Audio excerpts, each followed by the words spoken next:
మీ business ఏదైనా మీ ఊర్లో promotion చేయాలంటే అది సుమన్ టీవీతోనే సాధ్యం. ఇప్పుడే సంప్రదించండి.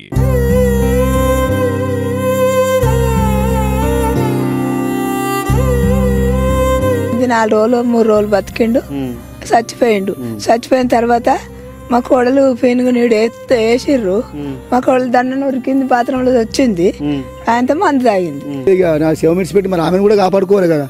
ఈ పొలగా ఎన్ని విడిచిపెట్టినా ఆయనతో ఆమెను తీసుకొని ఇద్దరు దేవుని దగ్గరికి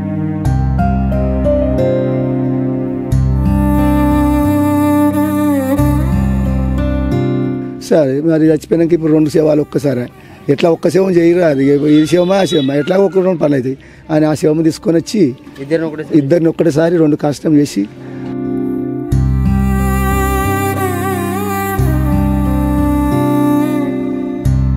మనం ప్రస్తుతం సిద్దిపేట జిల్లాలోని నారాయణరావుపేట జక్కాపూర్ గ్రామంలోనైతున్నాము. ఈ గ్రామంలో హృదయాలను కలిచివేసే ఒక ఘటన అయితే చోటు చేసుకుంది. నీవు లేని లోకంలో నేను ఉండలేనంటూ కూడా భర్త చనిపోయిన కొన్ని గంటల వ్యవధిలోనే కూడా భార్య ఆత్మహత్య చేసుకొని మృతి చెందిన ఘటన మాత్రం ఈ గ్రామంలో విషాదాన్ని నింపిందని చెప్పుకోవచ్చు. మనం ప్రస్తుతం అయితే జక్కాపూర్ గ్రామంలో ఉన్నాం. ఈ జక్కాపూర్ గ్రామంలో భర్త ట్రాక్టర్ నడుపుతూ కూడా మెడనరాలు తెగిపోవడంతో భర్త మృతి చెందడం జరిగింది.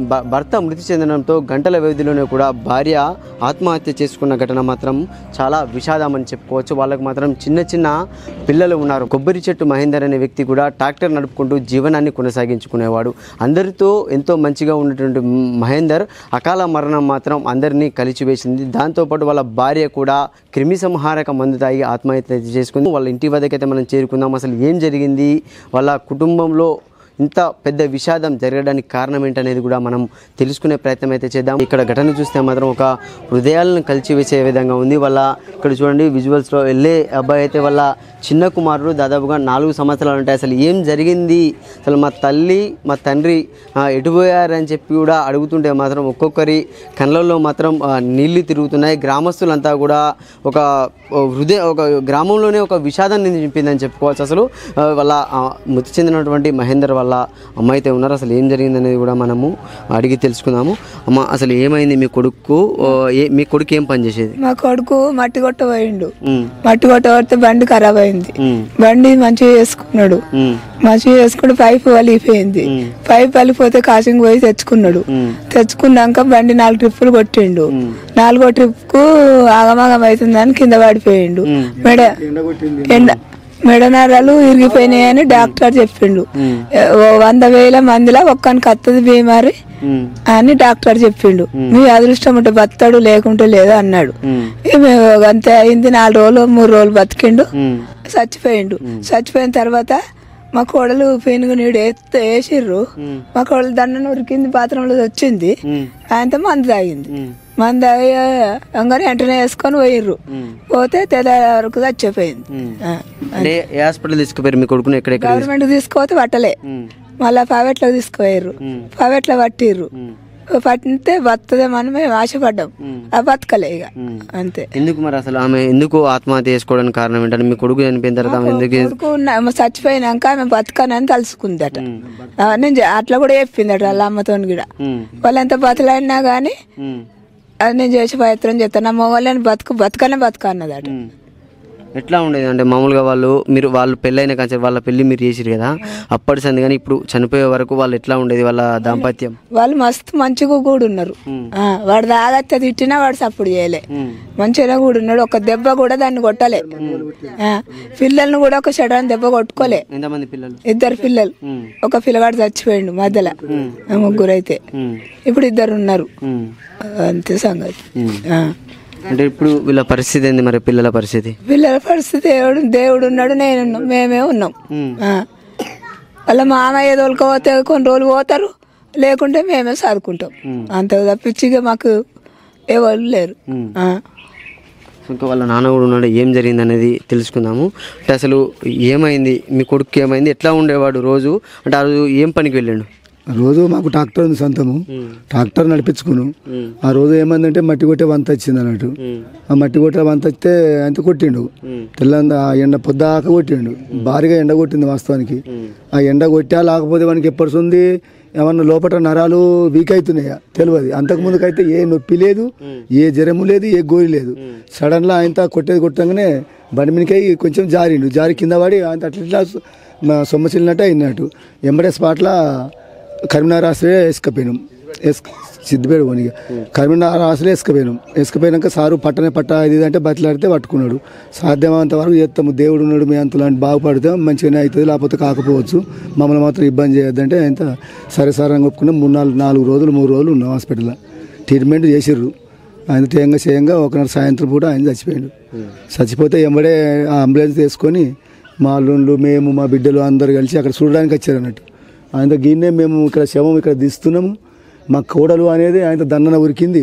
అయితే మాకు తెలియదు సార్, మా ఆ కొడుకే చచ్చిపోయిన కొడుకే ఇంట్లో గడ్డి మందు డబ్బా మాకు వ్యవసాయం ఉంది కదా బావి కాడ కొడతా అని ఇంట్లో పెట్టినట్టున్నాడు. ఆ ఇంట్లో పెట్టిన సంగతి మాకు తెలియదు, నాకు తెలియదు. అయితే సడన్గా ఆ డబ్బా తీసుకున్నది. మంచిగా పుల్లు బాటలు మొత్తం అట్లే ఉంది మందు. బాత్రూంలోకి పోయింది. అయితే మొత్తం గడబడ తాగింది. ఆ టైంలో వాళ్ళ అవ్వ కూడా పోయింది వెనకంతలా. కాకపోతే కొంగుసాటుకు వాళ్ళ అవ్వ చూడకుండా కొంగుసాటుకు పట్టుకుపోయి బాత్రూంలో తాగింది. తాగంగానే ఇక మేము ఇక్కడనే ఏడ్చుకుంటున్నాం. మళ్ళీ ఎవరో చూసి అయ్యో కారు గిట్ల కూడా మా కావ్య శివమీడు ఉండగానే కావ్య మొత్తం మందు తాగినట్టు పచ్చగా కక్కుతుంది వరకు నేను ఉరికి నోట్లు ఇట్లా ఏళ్ళు పెట్టినా ఆయన కొంతగా అక్కిచ్చినాం. అక్కగానే ఇది లేదని ఆయన ఎంబడే చుట్టాలది కారు తీసుకొని స్పాట్లో గవర్నమెంట్ హాస్పిటల్కి పోయినాం. కొద్ది చేసేకాడికి చేసిర్రు. అప్పటికి ఇంకా మీ కొడుకు దహనం కాలే, ఇక్కడికి కాలే, అసలే కాలే. కొడుకు శవం ఇడిచిపెట్టే పోయినా నేను మామనే కదా.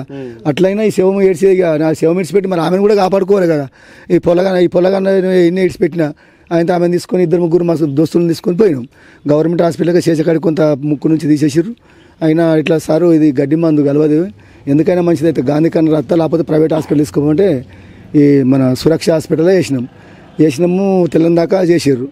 తెల్లం దాకా చేసినాక 2 గంటల వరకు కొంచెం మందు తీసేసి అది ఇది అయింది. అయినాక మీదికి తీసుకుపోయారు మళ్ళీ. అయితే ఇక సరే ఎట్లయినా అయిపోయింది కదా మరి అటు దామా సాయం ఉండే. మా 3 గంటలకు మబ్బులు 4 గంటలకు అక్కడనే పన్నది తెల్లం దాకా.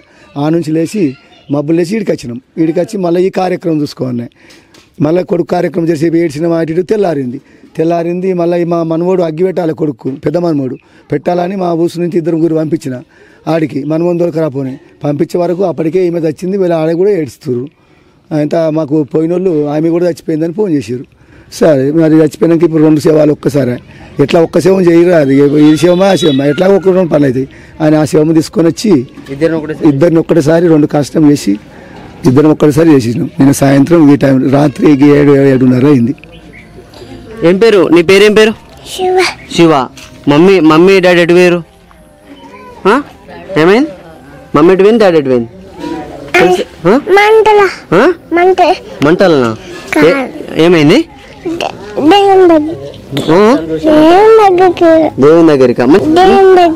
దేవుని దగ్గరికి వేరా? చూడండి, అతనికి అన్యం పుణ్యం అసలు ఏం తెలియదు, కానీ అతనికి అసలు వాస్తవానికి ఏం తెలియదు, చెప్పడానికి కూడా మనసు రావట్లేదు. కానీ ఎన్నో మేము చూసాం. కానీ ఇలాంటి హృదయాలను కలిసివేసే ఘటన మాత్రం చాలా దయనీయం అని చెప్పుకోవచ్చు. బాబు కూడా చెప్పడానికి మా అమ్మ నాన్న దేవుడి దగ్గరికి వెళ్ళారు. అసలు ఏం జరిగిందనే విషయం కూడా ఆ మనసుకు తెలియదు. కానీ ఎవరైనా దాతలు ఉంటే మాత్రం ఖచ్చితంగా ఆ పిల్లవాళ్ళ చదువుల కోసం కూడా ముందడికి రావాలని కూడా మా సుమన్ టీవీ తరఫున మేము కోరుతున్నాం. కెమెరామెన్ శేఖర్తో సతీష్, సుమన్ టీవీ, సిద్దిపేట.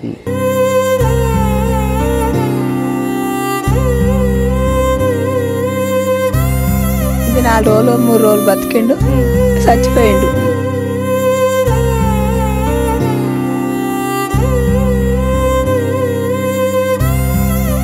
సార్